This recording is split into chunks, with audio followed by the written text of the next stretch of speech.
Bueno, pues efectivamente soy de Fisterra, en Galicia, Finisterre. Me marché con 15 años a Estados Unidos la primera vez. Después me acabé quedando allí para vivir. Para pagarme los estudios, pues repartía pizzas, cortaba el césped en casas de gente adinerada. Era árbitro de fútbol de ligas pequeñas. Limpiaba comederos en una granja de gallinas. Limpiaba mesas en el comedor de la universidad. Tuve todo tipo de trabajos. Bueno, incluso era wedding singer, cantante de bodas. De bodas. Y una pregunta, un pequeño matiz. ¿Esto lo hacías por voluntad propia o tus padres te obligaban a hacerlo? Al revés, ellos me lo impedían y yo me peleaba con ellos para que ellos no me mandaran dinero. O sea, tú te provocaste una... Escasez, una carencia. Eso es. Sí, yo no quería, yo quería ser autosuficiente, era una obsesión, de hecho era muy obsesivo con eso. Y entonces les amenacé que si me mandaban un paquete de cosas desde España se lo mandaba de vuelta. O sea, yo no quería nada, era muy orgulloso en ese sentido. Y bueno, hoy creo que fue bonito que fuera así, porque, o sea, claramente yo no estaba en equilibrio, era una bolsa negra como yo le llamo, pero es cierto que fue bueno. Y entonces un día me di cuenta de que me estaba desaprovechando con las pizzas y todo esto, y anoté en una hoja de papel qué sabía hacer que pudiera aportar más valor al mundo. Podía enseñar clases de piano, porque era pianista, podía impartir clases de francés, hablaba francés, inglés, español, o sea, inglés a extranjeros y español a estadounidenses, y sabía tocar la guitarra. Entonces, con estas 5 cosas las puse en una tarjeta de visita: profesor de inglés, francés, piano, guitarra, español, inglés. Y entonces la tarjeta era la cosa más horripilante que hayas visto en tu vida, pero funcionaba, me conseguía clientes, empecé a trabajar en esas cosas, dejé las pizzas. Y un día dije, está bien, pero me sigo desaprovechando. Hay una frase que uso mucho que dice: si das 10 cuando podrías dar 100, no has ganado 10, has perdido 90. Y este 90 representa el desaprovechamiento. Yo tenía obsesión con el desaprovechamiento. Yo no quería desaprovechar. Era obsesivo. El primer peldaño de mi primer libro dice: el enemigo de la vida no es la muerte, es el desaprovechamiento. Y a partir de ahí sale todo el libro, ¿no? O sea, cómo no desaprovechar. Lo peor que puedes hacer con un talento es llevártelo a la tumba. Yo defiendo que todos tenemos al menos un talento que dejaría al resto del mundo boquiabierto. Cuando lo encuentras y lo aprovechas, el mundo gana. Total. Y cuando no, el mundo pierde. Encontrar tu propósito o ikigai, ¿no? Más que el propósito es cómo aportar más valor al mundo, pero sí, el propósito. Y entonces, ¿qué hice? Pues me presenté, esto es lo que se llama un momento atrévete, esto lo cuento en mis conferencias mucho. Entonces, con 18 años me presenté delante del jefe de la policía, donde estaba viviendo yo en Virginia, y le dije: My name is Ansho, and I'm here to tell you that you need me. El tío se me queda mirando y dice: Who the fuck are you? Dice: ¿quién demonios eres tú? Y digo: bueno, mira, usted tiene todo el cuerpo de policía que no habla español, necesita comunicarse con la población latina. Qué bueno. Yo soy bilingüe español-inglés y por tanto necesita mis servicios. El tío se rió y dijo: en 30 años nunca me habían dicho esto, así que estás contratado. Provocando oportunidades, ¿no? Y empecé a trabajar para la policía de intérprete, después para el Tribunal Supremo de Virginia. Con 18 años, o sea, sí. sin tener ninguna carrera de traductor bueno, o intérprete. Yo estaba estudiando en la universidad mientras. ¿Intérprete o qué? Eso fue años después. A raíz de haber trabajado, después dije: pues ¿sabes qué? Ahora voy a estudiar. Pero yo ya había trabajado de intérprete. ¿Y qué estabas estudiando inicialmente? Bueno, tengo 5 titulaciones universitarias, 4 en Estados Unidos, 1 en Europa, y aprendí 9 idiomas. Con lo cual, al mismo tiempo yo iba aprendiendo idiomas, ¿no? O sea, que por un lado las carreras y por otro lado los idiomas. Entonces, empecé a trabajar para la policía, después Tribunal Supremo de Virginia, después Senado de los Estados Unidos, y con 20 años estaba trabajando para el FBI. Wow. De intérprete. Y cuando Obama ganó las elecciones, yo fui el intérprete de Barack Obama por televisión, no a su lado, pero sí por televisión. Y la verdad que imagínate, ¿no? O sea, vi más de 2000 procesos jurídicos, casos federales, casos de drogas, de todo. ¿Estuviste en muchas negociaciones del FBI como intérprete? Negociaciones de estas como son en las películas no tanto, pero sí, o sea, de situaciones con chalecos antibalas y de redadas y de escuchas y estas cosas, sí. Y cuando había escuchas, por ejemplo, una vez estábamos en una redada, esta sí era muy peliculera, y estábamos en una redada, había como, yo qué sé, como 30 agentes federales o así, en un hotel, ¿vale? Y había un capo de la droga mexicano que estaba dentro del hotel, con su chica, que era otra parte del clan. Querían pillarlos a los dos. Y habían pillado al que estaba debajo de ellos. Pero ese tenía 22 años, no les interesaba ese. Querían que ese le llevara hacia el capo. Entonces lo pillaron a él a las 3 de la tarde, lo estuvimos interrogando en la cárcel toda la tarde, y al final le dijeron: oye, tú vas a pasar el resto de tu vida en la cárcel, no vas a ver a tu hija que tiene 2 años, tú tienes 22, tu hija tiene 2, Y para cuando tú salgas, tu hija va a estará casada. Salvo que entregues a tu capo, al jefe hoy. Y el tío dijo, mira, hago lo que sea. Y entonces se fue a reunir con él a las 10 de la noche en el hotel, pero se traía a los 30 agentes federales. Y yo estaba entre ellos, no como agente, pero sí como intérprete. Y estábamos en las furgonetas escuchando la conversación en español. ¿Y quién traducía la conversación? y los 30 estaban esperando a que yo diera la orden, en plan, mira, ya han dicho suficiente, que ahora puedes entrar, porque necesitaban que se incriminara, necesitaban que hablara de cantidades de droga, que hablara de cantidades de dinero y de las siguientes redadas, o sea, de las siguientes operaciones que iban a hacer. Esas eran las tres cosas que necesitaban. Mientras no tuviéramos estas tres informaciones, estos tres datos, no podíamos entrar, no se podía entrar. Y claro, imagínate la presión, yo tenía 20 años. Wow. Y era... Ostras, tenemos ya lo que necesitamos para que el fiscal pueda usar esto en un juicio federal en contra de ellos y tal, y puedan ser culpados o declarados culpables. Y yo, pues mira, esto es lo que ha dicho, lo que he dicho, yo creo que sí, ¡pum! Y ahí, y claro, y estaban todos con chalecos antibalas, menos yo. Y bueno, la verdad que fue una locura, después desmontando todo en la habitación del hotel. O sea que bueno, 1000 experiencias, ¿no? A mí me encanta lo de esto de tener, yo siempre digo que he tenido 14 vidas porque es que he hecho tantas cosas tan dispares, tan locas. Hoy ya no, yo ya estoy mucho más centrado, ya no quiero ni aventuras ni nada, no me lleves a ningún FBI, que no lo quiero. Hoy no quiero nada, hoy quiero simplemente crecer y crecer interiormente, no me interesa para nada ya la agitación, no me interesa el estrés, no me interesa la popularidad, no me interesa el reconocimiento, el dinero solamente con que me dé para vivir está bien, ¿no? Ya no, la ambición se ha desplomado. A la gente joven no le gusta escuchar eso, pero no pido disculpas, lo siento, la verdad. Me choca un poco, ¿no? Porque es el mensaje totalmente opuesto al que estamos acostumbrados a ver de una persona con cierto éxito de reconocimiento, Claro. ¿no? Tienes que trabajar duro porque trabajando duro, etcétera, ¿no? Es una cárcel. He descubierto que eso es una cárcel. Siempre que tengas un objetivo y una obsesión, estás en una cárcel. Y ahora tienes tres opciones. La primera es que la consigas y entonces vas a descubrir que ahí no estaba. Y en cuanto consigas la casa grande, querrás una casa más grande. Cuando la empresa llega a 10 millones, querrás facturar 20, después 50, después 100 y cuando llegas a 100 dirás, esto no tiene sentido. No hay techo. La otra opción es que no lo consigas y entonces te vas a frustrar. Y la tercera opción es que abandones y que pienses que habías dejado a un lado aquello donde estaba la felicidad, pero es que la felicidad nunca estaba ahí. Entonces lo mejor es entender que el libro El poder de la hora, por ejemplo, de Eckhart Tolle, que fue de los más vendidos, yo nunca entendí por qué y me encanta ese libro. Brutal. O sea, me alegra un montón que sea de los más vendidos porque me sorprende que la gente pueda entenderlo. Y ese libro es maravilloso porque lo que te explica es la felicidad no está nunca en el futuro, está en este instante. Y si estás en un hospital con un pie roto y no puedes ser feliz aquí, no lo vas a poder ser con 1 millón de euros en el bolsillo. Ni en el pasado, ¿no? El pasado al final son experiencias que has vivido y si te dan clases en ese pasado pueden ser experiencias que no eres capaz de superar o que a lo mejor estás intentando aprender de ellas, que eso sí que sería algo positivo, ¿no?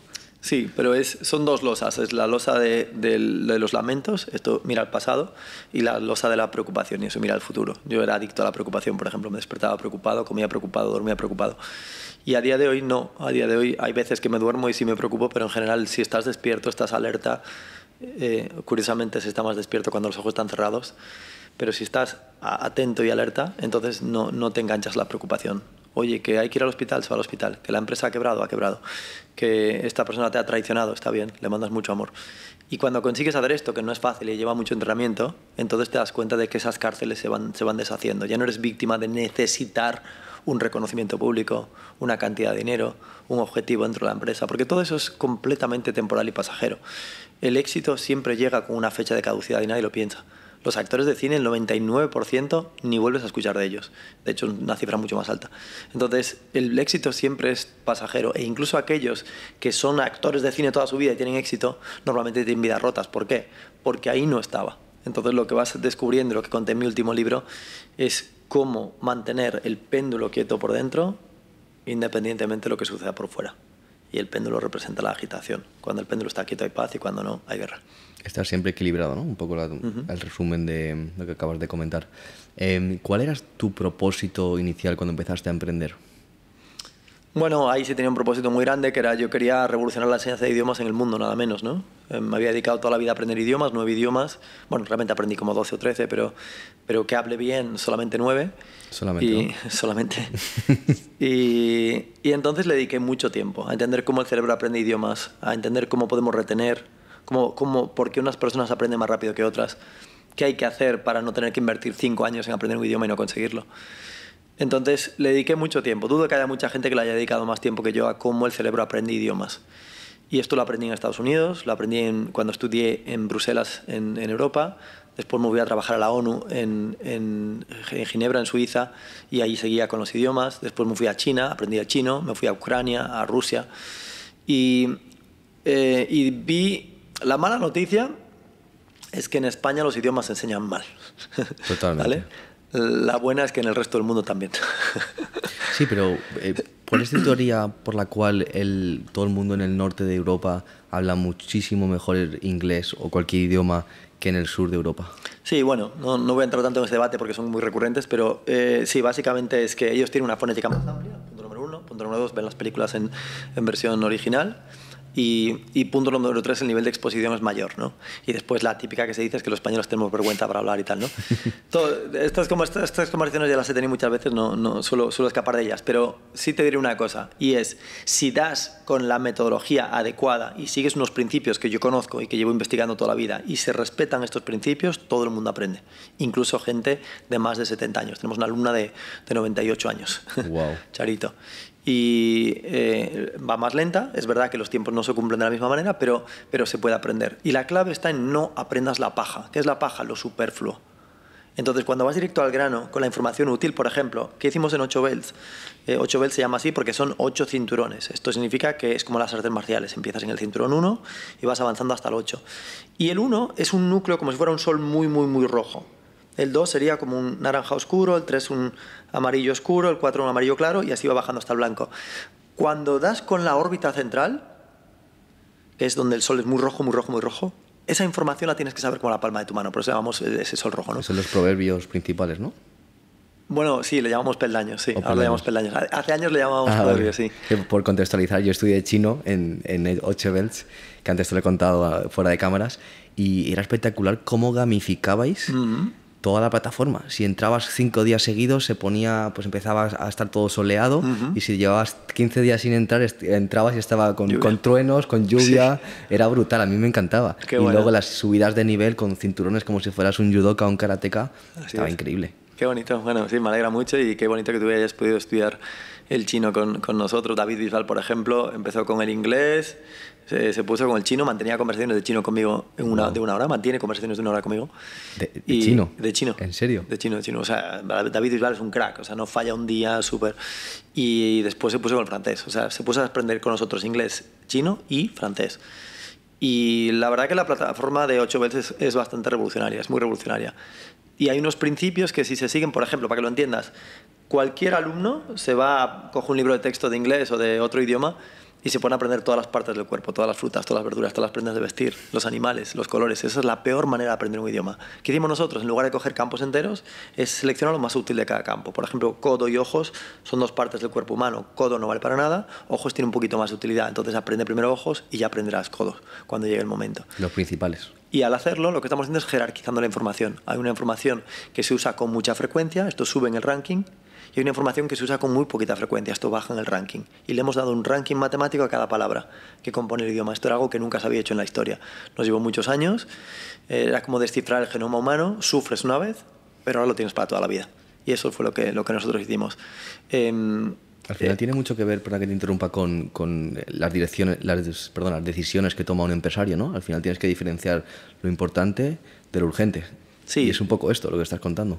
Sí, mira, yo siempre he explicado que mi mente funciona como la mente de un trader. Y es todo el día, bueno, sobre todo la mente mía de antes, ¿vale? La de ahora ya ha soltado las estrategias y todo esto, pero la mente de Ancho de antes era así. Y era un loco del coste-beneficio. Coste-beneficio. Yo jugaba al Monopoly y me ganaba, yo qué sé, el 80% de las partidas, pero no porque fuera muy listo, sino porque era muy rápido a la hora de analizar el coste-beneficio. Esta propiedad me interesa, la compro ya, incluso a un precio caro. Esta no me interesa nada, aunque me la regales, no la quiero. Entonces, ¿por qué? Porque es demasiado poco beneficio para lo que cuesta. Entonces es... El ROI, constantemente. Exactamente, entonces, pero en todo en la vida. Yo lo miraba en todo. E incluso lo miraba en las palabras de los idiomas. Entonces yo me peleaba con mis maestras y maestros de idiomas cuando tenía privados, cuando yo los contrataba, ¿no? Los de la universidad, imagínate, esos terribles, ¿vale? Pero cuando yo los contrataba privadamente, como para clases privadas, me peleaba con ellos porque ellos no eran capaces de diferenciar la información útil de la inútil, me daban toda. Yo decía, no, la clave está en que dejes fuera la paja. ¿Y qué es la paja? La gente dice, cuanto más aprenda, mejor. Falso. Si tienes que aprender una cosa útil y después le metes 5 cosas inútiles, las inútiles diluyen a la útil. Total. Un ejemplo que yo uso en mis conferencias es, ¿cómo se llama esta persona? Rosa. Digo, chicos, ¿cómo se llama esta persona? Y todo el mundo dice Rosa. Y 1000 personas saben el nombre de esta persona. Pero si yo le pregunto, ¿cuál es tu nombre? Rosa. El tuyo, Manuel. El tuyo, Javier. El tuyo, Ana. El tuyo, Marta. El tuyo, Margarita. Y el tuyo, Duber. Vale. ¿Cuál es el nombre de la segunda? La gente dirá, yo qué sé. ¿Por qué? Es el nombre de una persona. Tiene 4 letras igual que antes. ¿Por qué ahora no puedes? La respuesta es porque me lo has diluido. Esto sucede en las escuelas, esto sucede en las universidades, que hay tanta información inútil que no podemos encontrar la útil. Entonces la clave es que hagas 2 cosas, que pongas en un pedestal la información útil, esto es lo que hacemos en 8 Bells, de hecho se llama el pedestal, es la información que se le enseña al alumno, llega a un pedestal, una noria, y llega a un pedestal, cuando llega a ese pedestal tú tienes que saberla, y se te da, se te alimenta. Vale, la gente más o menos puede entender lo de aprender la información útil, lo que no entienden es lo de dejar a un lado deliberadamente la información inútil. Y cuando haces esto, haces que brille el doble lo que tienes que aprender, y entonces lo consigues recordar. Y esto es lo que hacemos. Entonces en 8 meses cualquier alumno nuestro aprende inglés o francés o alemán o chino. Y algunos se ponen con los 4, pero normalmente el inglés, ¿no? ¿Y cómo es posible que un alumno pueda aprender inglés en 8 meses? Porque no hay nada superfluo, no hay paja, no hay nada que sobre. Y cuando te pones de esta manera, con 30 minutos al día, por internet, simplemente te dejas llevar por esta ruta, es una especie de escalera, por eso le llamamos peldaños a cada cosa que te enseñamos, es un peldaño. Y sigues esta escalera, en 8 meses, como de forma milagrosa, estás hablando inglés. Y bueno, hemos ayudado a miles de personas, más de 50.000 personas, y es muy bonito poder, bueno, me encuentro alumnos por todos los lados que voy, la verdad, me encuentro gente constantemente que me dice, oye, mira, yo estaba desesperado, creí que ya nunca iba a aprender inglés, y con 8 Bells lo he conseguido, y bueno, es muy bonito, ¿no? Es muy bonito poder ayudar a las personas con algo que además es tan útil. Por cierto, la gente que no habla inglés gana un 32% menos que la gente que sabe que habla inglés.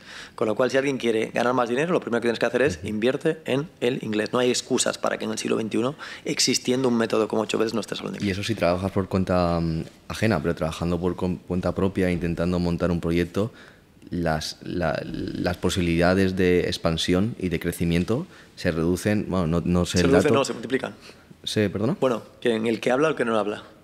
El que no habla se, Claro, se reducen a España y Latinoamérica. En cambio, imagínate. si tú como director o fundador eres capaz de hablar los idiomas, no tienes techo. Total. No hay límite. Y yo, por ejemplo, en mi caso, chino no lo domino suficiente como para poder montar un negocio en China, pero sí el inglés, y es que yo no veo techo, te lo prometo, ¿eh? En mi negocio no veo techo gracias a que los fundadores y la mayoría del equipo que está trabajando con nosotros hablamos inglés. Sí, o sea, es un error no hablar inglés en el siglo XXI, máxime existiendo algo que te lo hace fácil. 8 Bells es un método para vagos. De hecho, la siguiente campaña debería ser esa, porque es lo que somos. O sea, la gente dice, es que yo no tengo mucho tiempo, perfecto. No, es que a mí no me gusta mucho estudiar, vale, perfecto, justo es para ti. No, es que tengo mala memoria, perfecto. ¿Por qué? Porque el sistema no requiere mucho tiempo, no tienes que ser ningún genio, lo único que tienes que hacer es todos los días 30 minutos, ya está.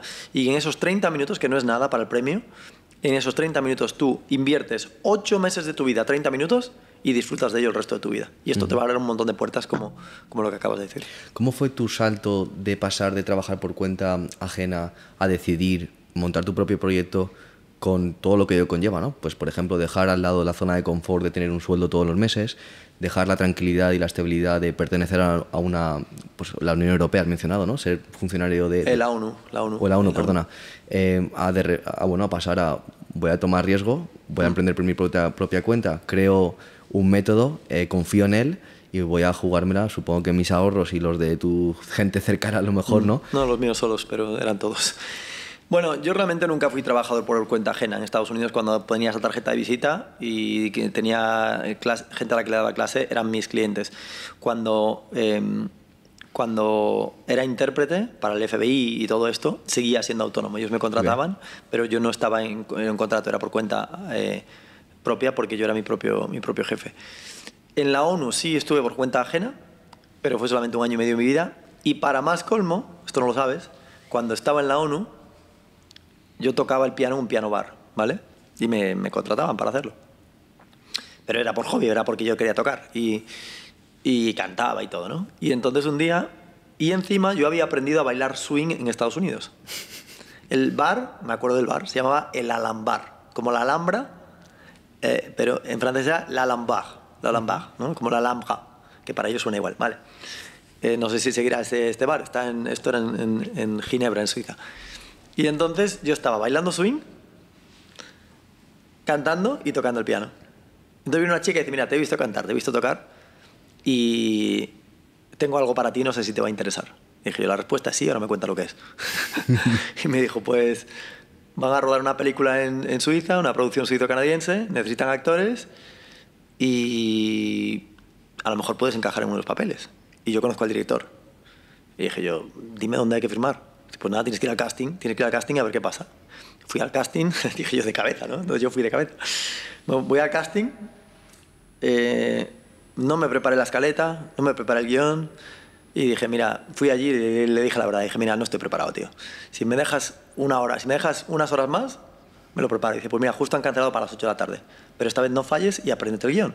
Entonces me fui a casa, me estudié, volví, hice el guión, me lo memoricé, llegué, yo no había actuado en mi vida, yo no sabía lo que era actuar y me presento al casting, hago un casting terrorífico, terrible, o sea, fatal. Milagrosamente no me dejan fuera, me llaman para la siguiente prueba, la hago un poco mejor, me llaman para la siguiente prueba, porque fueron 3, quedo finalista y me acabaron dando el papel principal de toda la película. Wow. Y había como, yo qué sé, 200 personas para el casting. Y entonces, loco de mí, bueno, rodo la película, que fueron como 6 meses de rodaje o más después de otras escenas que hubo que rodar más tarde. Y se estrenó allí, era una película basada en el libro de Germán Hesse y Siddhartha. Y dejé la ONU y me fui a hacer cine. El motivo por el que no me conoces como actor es porque fracasé estrepitosamente. Esta etapa tuya no la sabía. No la cuento mucho porque tampoco no llega a nada, ¿no? Participé en 9 películas, nunca nada importante y fui a 50.000 castings y ya no me cogieron nada más. ¿Qué edad tenías aquí? 27. Ok. Entonces, a los 27 intuyo que la siguiente etapa ya fue ir a Impact Hub e intentar emprender. Impact Hub, Hub Madrid en aquel momento se llamaba así. Sí, efectivamente. Y estaba haciendo muchas cosas a un tiempo, ¿no? Yo hacía conciertos por ahí, hacía cosas. Estaba aprendiendo ya el chino y entonces ya estaba montando la empresa. Y ¿cómo fue recuerdas ese momento en el que conversas con alguien y le dices, voy a intentar emprender, voy a montar una empresa? Fue todo mucho más fácil, o sea, surgió solo. Yo me fui a China a aprender el chino y tenía clarísimo que no quería invertir 4 años para aprender el chino, o 5, 6, o 7, o 10, o gente que había 15 años, llevaba 15 años aprendiendo el chino y no sabía hablar chino. Y digo, pero no puede ser, algo está mal. O sea, no puede ser que inviertas 10 años de tu vida y no aprendas el chino, algo está mal, te están enseñando mal.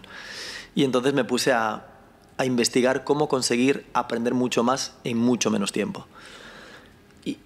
Y realmente yo conseguí aprender el chino. Esto nunca lo he dicho en público porque la gente no me cree. Llevo 10 años haciendo entrevistas y no lo he contado en ningún lado. Pero si quieres te lo digo a ti. Yo aprendí el chino en 22 días. No lo creo. 22 días, sí. 22 ¿Pero días. qué nivel? Un nivel alto, de mantener más de 1 hora de conversación. De ir al mercado en China, negociar, regatear, hacer bromas. O sea, era increíble. 我可以跟他们说中文，我可以都说，他们觉得我非常聪明，但是我不聪明，是因为我们的系统非常有用。Y entonces los chinos pues alucinaban. Y entonces... ¡Qué bueno! 22 días. 22 días, sí. O sea, no hacía otra cosa, no había vida. O sea, era estudiar como un loco. Entonces, ¿qué hice? Dije, vale. Y la gente decía, vale, pero es que a lo mejor esta persona tiene un talento especial. Pero lo bueno no es que lo aprenda él, es cómo hacemos ahora para conseguir que más gente pueda aprender. Y entonces el año siguiente se venía un amigo mío a China y le dije, Daniel... él era británico, le dije, you are going to learn Chinese in 22 days. Y él me dijo, eso es imposible. Y dije yo, bueno, vamos a intentarlo. Entonces... O sea, era tu proyecto piloto, ¿no? Sí, pero yo no estaba buscando ningún piloto, yo no estaba buscando MVP, yo estaba buscando ayudarle a él, nada más. Yo lo hacía por ayudarle a él, yo nunca pensé en montar una empresa. Y curiosamente yo llegué una semana antes que él. Y en esa semana yo creé la metodología, el embrión, para que él pudiera tener la información necesaria para ponerse a estudiar desde el día 1 que llegara. Lo tuyo es trabajar bajo presión, ¿no? Sí, por lo que me has contado del guión de la película y lo que ha sucedido ahora es que me quedan un par de horas, un par de días, tengo que hacerlo rápido. No lo recomiendo, pero hay gente que funcionamos así. Y entonces me puse a jerarquizar el idioma, lo que se llamaba el mapeo del idioma, que esto fue lo que era tan loco, ¿no? Que nunca nadie había hecho. No lo habían hecho con el chino, nadie lo había hecho con el inglés. Y la gente me dice, oye, ¿cómo se te ocurrió eso? Y yo digo... ¿Sabes qué? Tienen que explicar al resto de la gente que enseña inglés o chino por qué a ellos no. porque me parece la cosa más lógica de la historia. O sea, no me des toda la información por igual. Tú no vas a la bolsa y inviertes, ala, aquí tienes 100.000 euros para cada acción. No, si tienes 100.000 euros, pues tendrás que ponerlos donde más rentabilidad hay. Puedes diversificar un poquito, pero te vas a lo mejor. No vas a todos por igual, porque no todas las acciones tienen el mismo valor. No todas las palabras de un idioma tienen el mismo valor tampoco. Y esto es la clave. Entonces, lo que hice fue jerarquizar la información. Jerarquizar significa darle un ranking alto a lo que se usa mucho, ranking bajo a lo que se usa poco y usar otro criterio, que es qué palabras son muy combinables entre sí. Esto era importante también. Entonces, ahí había una locura, ¿no? Había algo que nunca nadie había hecho, de mucha utilidad, y dije, bueno, ahora la prueba de fuego, a ver si Daniel puede aprender inglés o no, digo, chino o no. Pero sí le hice una cosa, le dije, oye, pero primero, antes de utilizar mi metodología, lo que acabó siendo 8 belts, dije, antes de usar la metodología, tienes que ir a una clase de grupo y perder el tiempo. Para darle valor a tu Claro, metodología, para ¿no? darle valor. Y él me dijo, no, yo quiero ir directamente con tu método. Y dije, no te dejo.